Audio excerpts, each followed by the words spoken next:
Hello दोस्तों, कैसे हैं आप सब लोग। मैं आशा करता हूँ आप सब लोग ठीक होंगे। मैं एडवोकेट श्रीकांत पानसकर फिर से एक नई वीडियो में आपका सभी का हार्दिक स्वागत करता हूँ।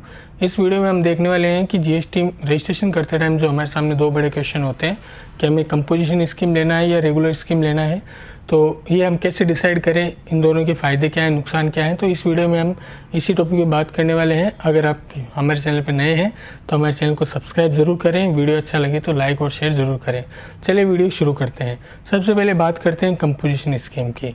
Composition scheme up to 1.5 CR मतलब 1.5 करोड़ तक का जो आपका टर्नओवर होता है तो आपको एप्लीकेबल नहीं है। 1.5 करोड़ को क्रॉस करता है तो आपको एप्लीकेबल होता है।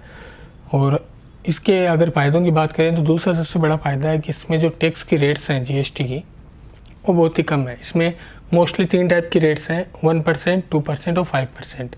1% है ट्रेडर्स के लिए, 2% है मैन्युफैक्चरर्स के लिए और 5% है रेस्टोरेंट ओनर्स के लिए।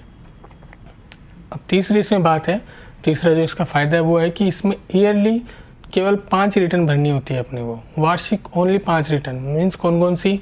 CMP 08 जो अपने को हर 3 महीने में एक बार भरनी है, GSTR 4 साल में एक बार भरनी है। ऐसे टोटल 5 रिटर्न इसमें भरनी होती है।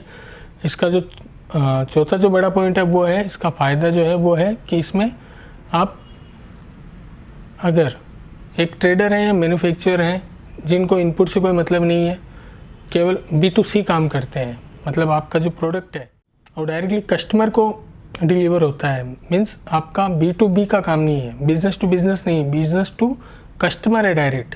उस कंडीशन में आपको कंपोजिशन लेना चाहिए क्योंकि इससे आपको फ़ायदा होगा और आपको डायरेक्टली जो है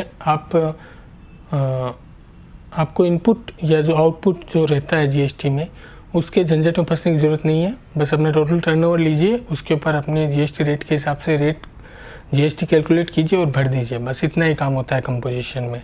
तो अब इसकी बात करेंगे हम फ़ायदों नुकसान के बारे में। कंपोजिशन स्कीम के नुकसान क्या क्या हैं? सबसे पहला नुकसान जो है अपन कह सकते हैं कि आप अपने कस्टमर से जीएसटी कलेक्ट नहीं कर सकते हैं। मीन्स आप टैक्स इन्वॉइस नहीं दे सकते, आप बिल ऑफ सप्लाई देते हैं। कंपोजिशन स्कीम में जो इन्वॉइस होता है वो बिल ऑफ सप्लाई होता है, टैक्स इन्वॉइस नहीं होता है। टैक्स इन्वॉइस में बेसिक अमाउंट होता है, उसके ऊपर जीएसटी कैलकुलेट करके टोटल अमाउंट कस्टमर से लिया जाता है, जबकि बिल ऑफ सप्लाई में टोटल अमाउंट डायरेक्टली डाला जाता है, उस पर जीएसटी कलेक्ट नहीं किया जा सकता। दूसरा माइनस पॉइंट क्या है इसमें कि आप इनपुट नहीं ले सकते। परचेज़ करते टाइम जो आपको जो जिससे भी आप परचेज़ कर रहे हैं उसका जो टोटल अमाउंट होगा, जो भी उसका टोटल अमाउंट समझ लो बेसिक प्लस जीएसटी, तो वो आपको टोटल अमाउंट ही आपको देना पड़ेगा उसको। आप उसके अंदर का जीएसटी क्लेम नहीं कर सकते, उसका इनपुट नहीं ले सकते क्योंकि आप कंपोजिशन स्कीम में हैं। उसी तरह सेल करते टाइम भी आप अपने जो आपका कंज्यूमर है, जो कस्टमर है, उससे आप जीएसटी चार्ज नहीं कर सकते, कलेक्ट नहीं कर सकते। चौथा बड़ा पॉइंट है इंटर स्टेट सेल्स। अगर आप आपका माल राज्य के बाहर बेचते हैं तो उस कंडीशन में आप कंपोजिशन स्कीम के साथ नहीं जा सकते। अगर आप कंपोजिशन डीलर हैं तो आप आउट ऑफ स्टेट सेल नहीं कर सकते, आपको अपने राज्य के अंदर ही सेल करनी पड़ेगी। हाँ, आप परचेज कहीं से भी कर सकते हैं लेकिन आप सेल आउट ऑफ स्टेट नहीं कर सकते हैं। तो इसमें कंपोजिशन स्कीम के हमने फ़ायदे और नुकसान देखे। अब हम देखेंगे रेगुलर स्कीम के क्या फ़ायदे हैं। तो रेगुलर स्कीम में सबसे बड़ा जो फ़ायदा ये रहता है कि इसमें आप इनपुट क्लेम कर सकते हैं। मतलब जब भी आप परचेज़ करेंगे तो जो जीएसटी आप पे करेंगे अपने वेंडर को या अपने जो जिससे आपका जो भी सेलर होगा उससे, तो वो जीएसटी, और जब आप माल बेचेंगे तो उस टाइम जब आप जीएसटी कलेक्ट करेंगे तो कलेक्ट किया हुआ जीएसटी और चुकाया हुआ जीएसटी, इन दोनों को आप कैलकुलेट करेंगे, एडजस्ट करेंगे। समझ लो 100 रुपये जीएसटी मैंने सेल करते टाइम लिया और 50 रुपये जीएसटी मेरे को परचेज़ करते टाइम देना पड़ा, तो अब मेरी लायबिलिटी कितनी हो गई जीएसटी की? वो हो गई 50 रुपये। 100 - 50, 50 रुपये अब मेरे को ओनली जीएसटी देना है। तो ये उन लोगों के लिए फ़ायदेमंद है जो B2B सेल कर रहे हैं। उन लोगों के लिए फ़ायदेमंद नहीं है जो B2C काम कर रहे हैं, उनको कंपोजिशन स्कीम के साथ जाना चाहिए। तीसरा अपना पॉइंट है कि इसमें एक्सपोर्ट पर या SEZ जो यूनिट होते हैं, जो स्पेशल इकोनॉमिक जोन जो होता है, उसमें अगर आप माल सेल करते हैं तो आपको कोई दिक्कत नहीं होगी। वैसे ही आप अगर एक्सपोर्ट का काम कर रहे हैं तो आपके लिए नॉर्मल रजिस्ट्रेशन ही कंपलसरी, रेगुलर रजिस्ट्रेशन कंपलसरी है। 5वां अपना पॉइंट है कि आप इंटरस्टेट सप्लाई कर सकते हैं, आप किसी भी भारत के किसी भी राज्य में माल बेच सकते हैं। और उसके अलावा अगर आप ई-कॉमर्स पे काम कर रहे हैं अमेज़ॉन, फ्लिपकार्ट पे, तो उस कंडीशन में आपको जीएसटी का रेगुलर रजिस्ट्रेशन ही लेना पड़ेगा, क्योंकि कंपोजिशन रजिस्ट्रेशन में आप ई-कॉमर्स पे काम नहीं कर सकते, जबकि रेगुलर रजिस्ट्रेशन में आप ई-कॉमर्स में काम कर सकते हैं। आप कहीं पे भी कैसे भी अपना माल बेच सकते हैं, कोई भी उसमें रेस्ट्रिक्शन नहीं है। और अब हम बात करेंगे इसके डिसएडवांटेज के बारे में रेगुलर रजिस्ट्रेशन के। तो सबसे पहला डिसएडवांटेज ये है कि इसमें रिटर्न्स बहुत है। GSTR 3B आपको मंथली भरना पड़ता है, मतलब 12 रिटर्न ये। उसके अलावा आपको क्वार्टरली GSTR 1 भरना पड़ता है, जिसमें आप सेल की डिटेल डालते हैं। GSTR 3B में हम केवल कैलकुलेशन करके टैक्स भरते हैं।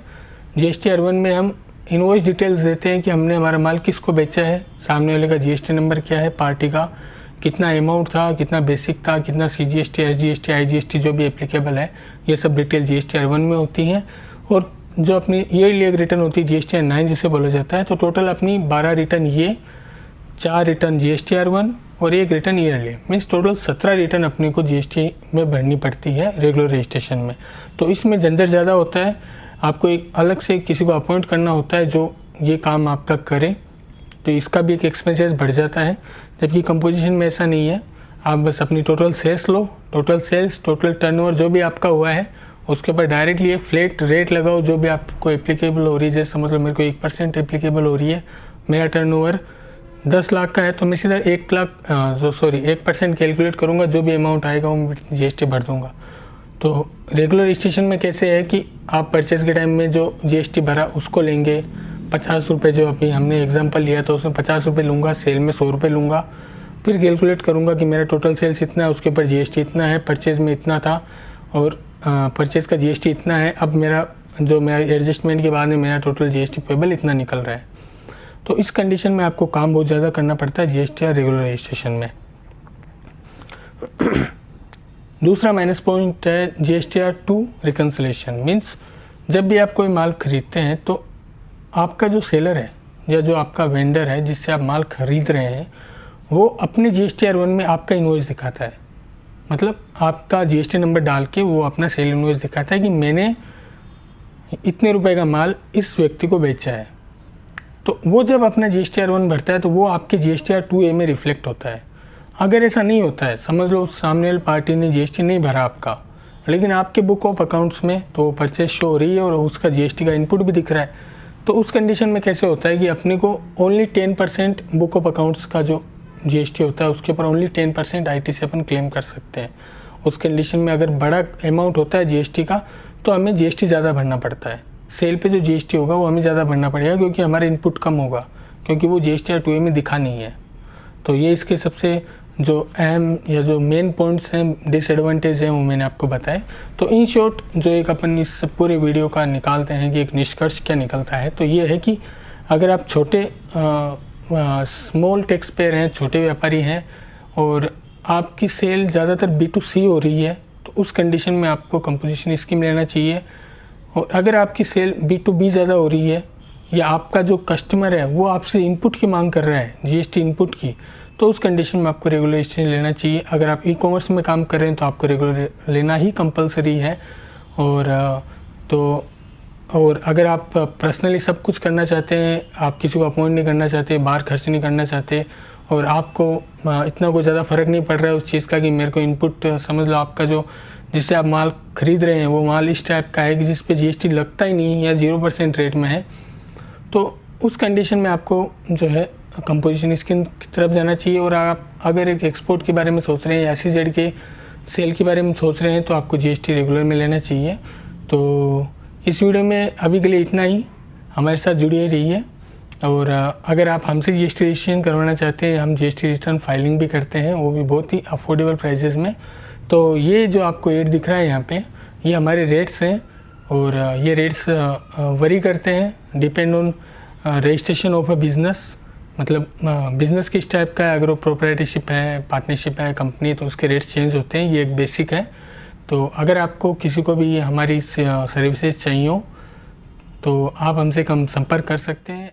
हमारे जो फेसबुक और इंस्टाग्राम का जो हमारा ऑफिशियल पेज है उसका लिंक मैंने डिस्क्रिप्शन में दे दिया है, आपको वेबसाइट भी मिल जाएगी। तो इस वीडियो को यहीं पे ख़त्म करते हैं। धन्यवाद। जय हिंद।